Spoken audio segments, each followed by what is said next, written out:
Today, we're going to explore two terrifying caving stories where lives hung by a thread in the most horrific conditions. Both of these stories will make you question the safety of even the most experienced cavers and remind you how quickly an adventure can turn into a fight for survival. As always, viewer discretion is advised.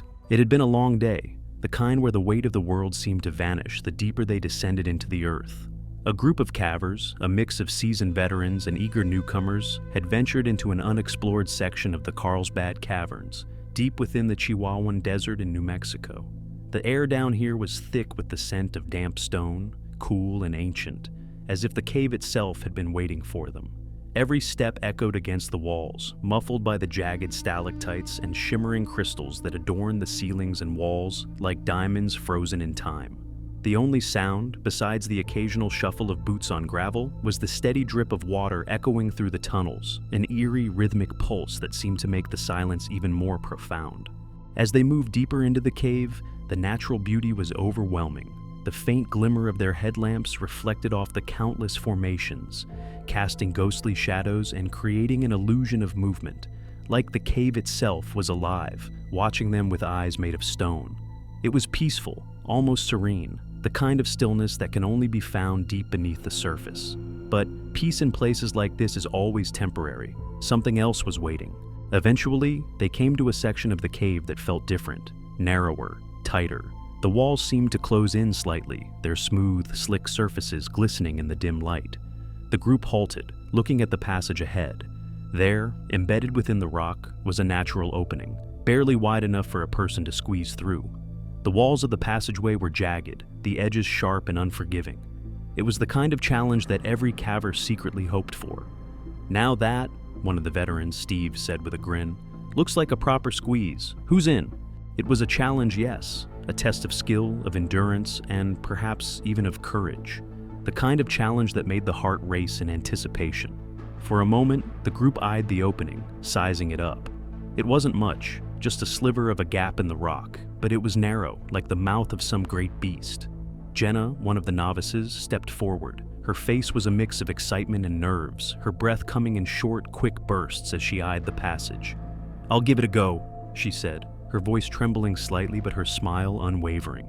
There was something about the thrill of it, the unknown. The idea of slipping through the tight space, of testing the limits of her own body in this subterranean world, that excited her. The others watched as she crouched low, her hands bracing against the rock, and her legs bending awkwardly as she prepared to enter. The air around her was cool, the humidity thick, making her skin slick with moisture. She felt the walls of the cave pressing in around her, felt the heartbeat of the mountain itself as she crawled deeper into the narrow space. It was a challenge, sure, but nothing she couldn't handle. She'd been caving before, had navigated tight passages that would make most people panic. This one, though, it was different. It was tighter, more oppressive, like the passage was aware of her presence, responding to her every move. Jenna pressed forward, her body slipping deeper into the darkness, her shoulders scraping against the cold stone. It wasn't uncomfortable at first. In fact, it was almost exhilarating. Her mind raced as she pushed forward, hearing the distant voices of her teammates echoing from the entrance, their words muffled by the narrowing walls. She was alone now, completely immersed in the cave, the light from her headlamp casting shadows that seemed to flicker with each passing moment. But as she pressed further, something changed. The passageway, once wide enough to move with relative ease, began to close in on her. The rocks pressed harder against her ribs, and her breathing quickened. At first, it was nothing more than a slight discomfort, a warning from the cave that things were about to get a little more intense. She shifted her weight, trying to navigate the curve in the passage. But with every twist and turn, the walls seemed to constrict around her. It was like the cave itself was holding her, preventing her from going forward or turning back. The air grew heavier, more oppressive, as she tried to push deeper. Her body twisted and turned, trying to make progress, but the space seemed to shrink further with each movement. The excitement that had once filled her veins began to dissolve into something else, something heavier, something far more dangerous. Her breath became shallow, quick, each exhale echoing through the passage like a warning. She could feel the cold stone against her skin, the rocks biting into her arms, her legs, her chest. She tried to shift, tried to ease her way forward, but the passage had become a trap. The further she went, the more the walls pressed in. The darkness around her deepened. There was no escape. Jenna stopped. Her heart thudded in her chest. Something was wrong. She couldn't move. Jenna's breath quickened, each inhale sharp and ragged as the walls pressed against her chest like a vice. It wasn't just the tightness of the passage anymore, it was the realization. She was stuck. She had always prided herself on her ability to handle tough situations, tight squeezes, tricky climbs, even the occasional panic. But this was different. Her body was wedged into the rock, her torso angled at an unnatural tilt, and the air felt heavier, more suffocating with each passing second. Her panic began to rise, slow at first, like a creeping fog of dread. She tried to breathe deeply, slow the rising tide of anxiety, but her chest was constricted, tight as a drum. The air felt too thick, the cave too small. She could hear her own heartbeat, the pulse reverberating through the stone walls around her. Her body ached, each twist, each movement, a painful reminder of how little space she had left. Her ribs groaned as they pressed into the rock. Her arms, pinned by her sides, were beginning to lose feeling. Her legs felt numb, wedged at impossible angles, every muscle screaming in protest. Her fingers scraped against the jagged walls, trying to find purchase, but the rock was smooth and unforgiving. The coldness of the stone seeped through her gear, sending a chill straight to her bones. She tried to shift again, to push forward, to escape, but the more she moved, the more her body seemed to resist. Each time her torso scraped against the jagged edges, she felt a jolt of pain. She couldn't go back. There was no space to turn around. She couldn't go forward either. The passage had narrowed too much, and her body was stuck in a position that felt both twisted and immovable. Her breath came in shallow gasps now, the panic thickening in her chest, turning into something darker, something far more primal. She tried to call out to her group, but her voice caught in her throat. It came out as a strangled whisper, barely audible. The darkness around her seemed to press in, suffocating her with its silence. She shut her eyes for a moment, trying to regain some sense of composure. Her mind fought against the panic, but it was like trying to push back a wave. She had to get out. She had to keep moving. Her legs burned from the strain of holding such an awkward position, and her arms felt like dead weight at her sides. She twisted, turning her shoulders in an attempt to push her body further into the passage, but that only made things worse. Her hips were caught on something solid now, some unseen ledge or outcrop, and no matter how she contorted, she couldn't dislodge herself.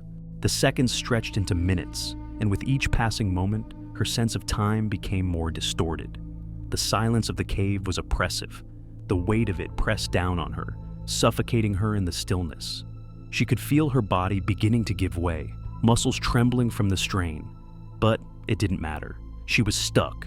There was no way out. She stopped moving. She couldn't do this anymore. Her mind drifted, the panic swirling into something more fragile, an overwhelming sense of helplessness. Was this it? Was this how it ended? She could feel the tears pricking at the corners of her eyes, but she didn't allow them to fall. She was a caver, a tough, resourceful caver. She wasn't going to give up. But the walls closed in on her. The air grew colder. She could feel her thoughts slipping into a strange haze, the darkness pressing against her mind as much as it pressed against her body. The cold rock against her skin, the sharpness of her bones wedged in awkward positions, everything started to blur together. In the darkness outside the narrow squeeze, Steve, the team leader, was pacing. His eyes flickered toward the narrow passage, his gut twisted with an unsettling feeling. It had been too long. Something wasn't right. With a burst of adrenaline, Steve rushed to the opening, his team following close behind. "Jenna!" he called, his voice rising in panic. The others hurried, trying to find a way into the tight squeeze. They had to move fast. With coordinated effort, they began pulling at the rock, chipping away at the stubborn edges. The air was thick with tension. Every second was a battle against time and the claustrophobic grip of the cave. Finally, after what seemed like hours, a crack appeared, and Jenna's pale face emerged from the darkness. The team worked in unison, pulling her free, one careful movement after another. The air felt lighter, the tension draining as she was pulled into the light of the cave once more. She gasped for breath, her chest heaving. They had done it. The relief was overwhelming, but it was brief. The memory of those moments in the dark, the suffocating silence, the crushing weight of the rock would stay with her forever. Our next story will take us on a journey with Ethan, who had always been drawn to the unknown. There was something about the way caves whispered their secrets to those who dared to listen, a beckoning call that only the truly adventurous could hear. After over a decade of caving, of exploring the deepest, most treacherous systems from the coast to coast, he'd earned a reputation among his peers. But in the solitude of the cave, even the most experienced could forget that the earth beneath their feet was just as capable of swallowing them whole. This cave system, though well known, still held mysteries. The narrow passageways and hidden crevices were enough to send shivers down the spine of anyone who'd ventured into its depths. Yet, for Ethan, the lure of uncharted territory was irresistible. He had been here before, many times, but he always felt as though there was something more, something waiting for him just beyond the next bend, down the next tight squeeze. It was the thrill of the unknown, the chance to be the first to see what few had ever dared to. He stood at the entrance of the cave, the jagged opening barely wide enough for his shoulders, looking into the dark throat of the earth. The walls inside were steep, lined with sharp edges that reminded him of a mouth ready to snap shut. The air was cool, heavy with the scent of damp stone and old, untouched dust. There was a certain mustiness to the atmosphere here, a stale aroma that came from being undisturbed for so long. This was the infamous Lost Sea Cave, a dark and uncharted section beneath the Smoky Mountains in Tennessee, a place where few cavers had ventured and fewer still had returned from. But none of that bothered him. He knew this cave. He knew the risks. He had navigated worse squeezes, more dangerous passages. He was prepared.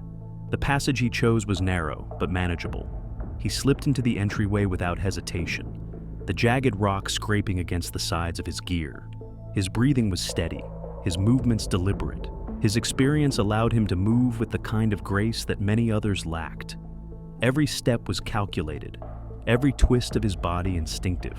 The narrowness of the tunnel was nothing new. It was simply part of the adventure. The walls on either side of him were sharp, but not impassable. He had seen worse. The deeper he moved, the more confined the space became, but his confidence only grew. He pushed forward, feeling the excitement build with every step. The rocks seemed to close in on him, but it was a familiar sensation, like an old friend whispering in his ear. The tighter the squeeze, the deeper the mystery. He had encountered passages like this before, always with the same exhilarating sense of discovery, the same thrill of pressing on when most would turn back. His headlamp illuminated the rough surface of the stone, casting shadows that danced across the walls. The air grew heavier as he ventured deeper, and the sound of his breath echoed back to him. But still, nothing felt immediately threatening. It was just another passage, another challenge to conquer. The walls began to press in more and more, the space shrinking with each movement. He had to twist his body sideways now, his shoulders scraping the rock as he slid deeper into the gap. The tunnel curved slightly, forcing him to bend in ways that were uncomfortable but not impossible. He paused for a moment, weighing his options. The opening ahead looked even tighter, but it wasn't impassable. He was still able to move, albeit with more effort. But the reward for making it through was clear. A part of him knew that the deeper you went into a cave, the more the cave seemed to open up. And there was always something unexpected waiting just beyond the next obstacle. A flicker of doubt brushed the back of his mind, but it was fleeting. He had been in tighter spots before. He had been in caves that threatened to swallow him whole and emerged victorious each time. The pull of curiosity, the urge to explore the unknown, overpowered any hesitation. He shifted his body again, squeezing through the narrowing passage. His chest tightened as the walls scraped against him, the rock pressing into his ribs like an invisible hand. But it wasn't enough to stop him. Not yet. His hand reached out to feel the stone in front of him, his fingers brushing against the cool, jagged surface. The air grew colder the deeper he went, and the mustiness of the cave began to thicken into a damp chill that sunk into his bones. He ignored it, pushing forward with purpose. But now, with each movement, he could feel the walls more acutely, the constriction of the tunnel becoming less like a challenge and more like a warning. He shifted his body again, twisting his hips to ease through the narrowing gap, and that's when it hit him, the real sense of the cave's power. The rock was tighter now, the space more confining. He could feel the pressure mounting as the walls pushed against his shoulders and chest, and for the first time in a long time, the familiar sensation of tightness began to turn into something else. The air felt thinner, almost suffocating. His breath quickened, but he pushed it down, forcing himself to stay calm. "Just keep going," he thought. "You've been through worse."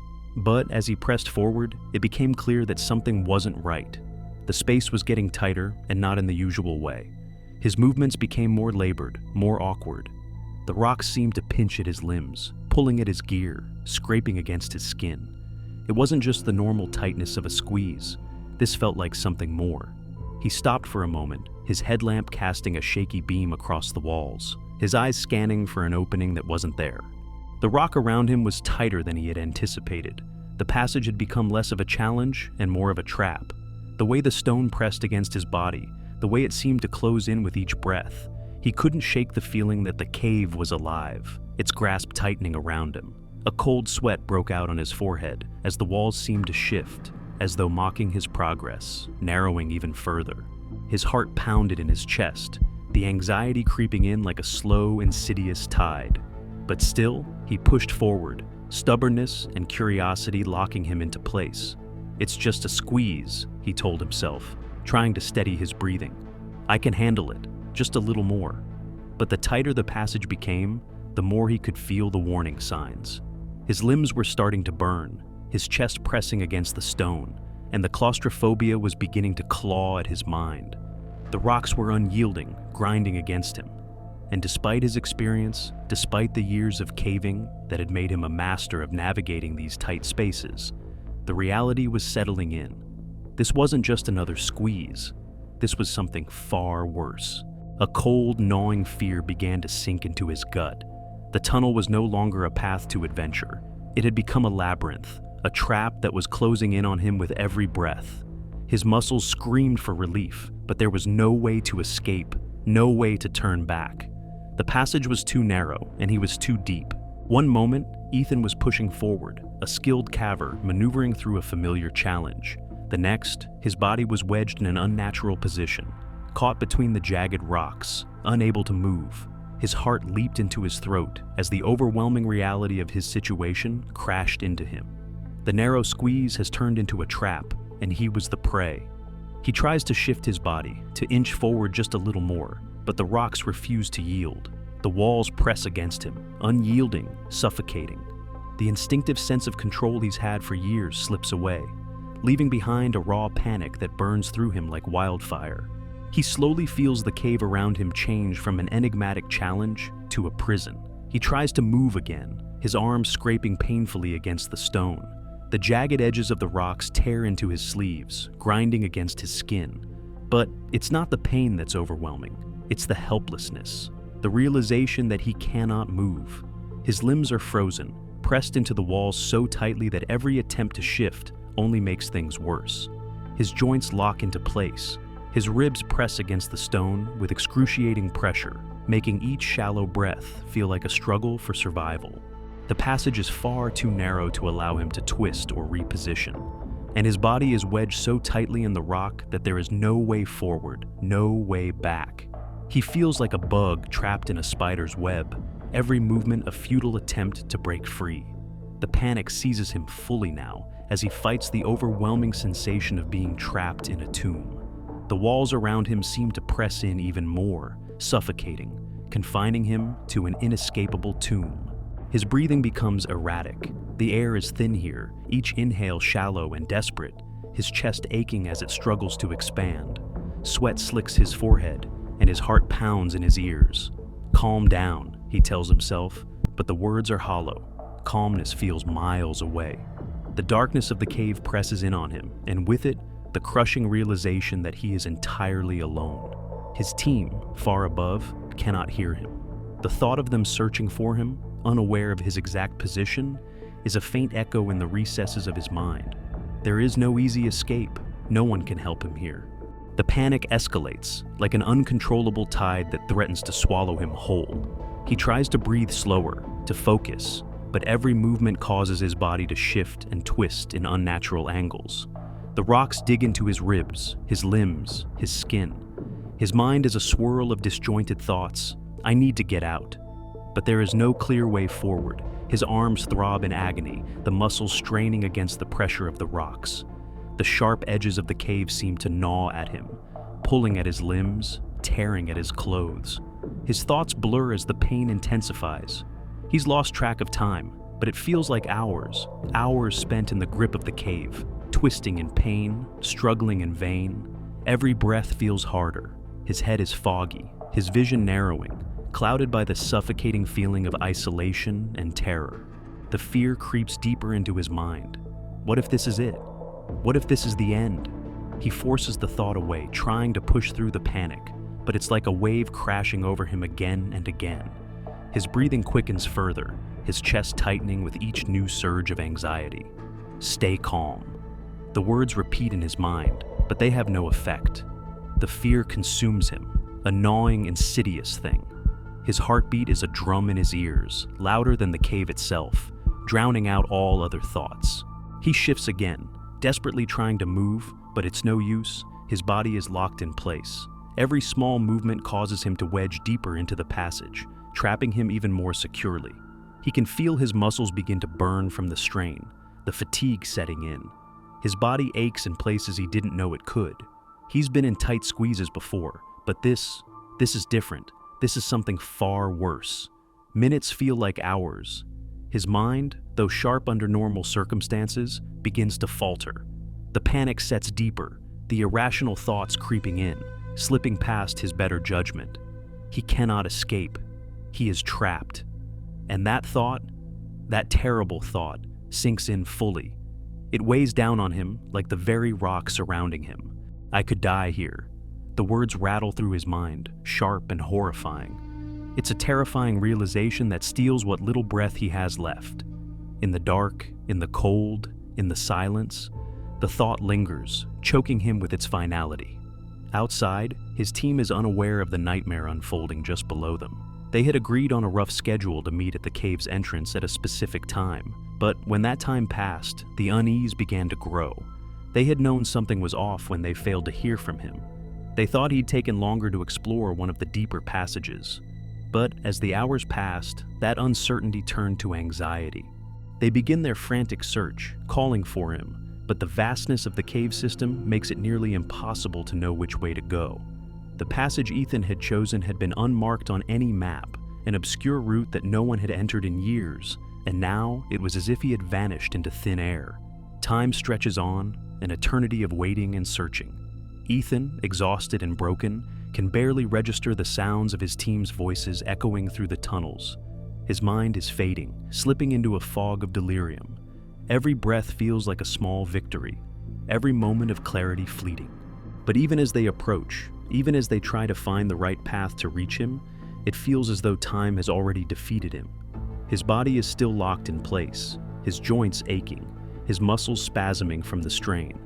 His breath comes in ragged gasps, his limbs feeling numb from the pressure. His team's frantic efforts to free him feel like a distant echo. They work together, using ropes and gear, trying to pry the rocks from around him, slowly working him loose. But the passage is narrow, the space tight, and every movement feels like it's pulling him further into the earth. Ethan's body protests, his skin stretched thin with the force of the extraction. And then, at last, after what feels like a lifetime of struggle, they pull him free. The air is thick with relief, but it is too late to erase the toll of what he's endured. His body is bruised, scraped raw, and his mind is fractured from the hours spent trapped in the suffocating grip of the cave. The darkness of the cave, now behind him, still lingers in his mind, a shadow he cannot shake. As the team helps him out of the cave and into the light, he realizes that the fear he felt in the depths has left a permanent scar, a mark that will haunt him long after the bruises have faded. He will never look at a narrow passage the same way again. If you found these stories as chilling as we did, don't forget to like, subscribe, and hit the bell icon to stay updated on more deadly accidents. Share your thoughts in the comments below. Have you ever experienced something similar or witnessed a close call in the wild? And remember, always respect the dangers of the unknown.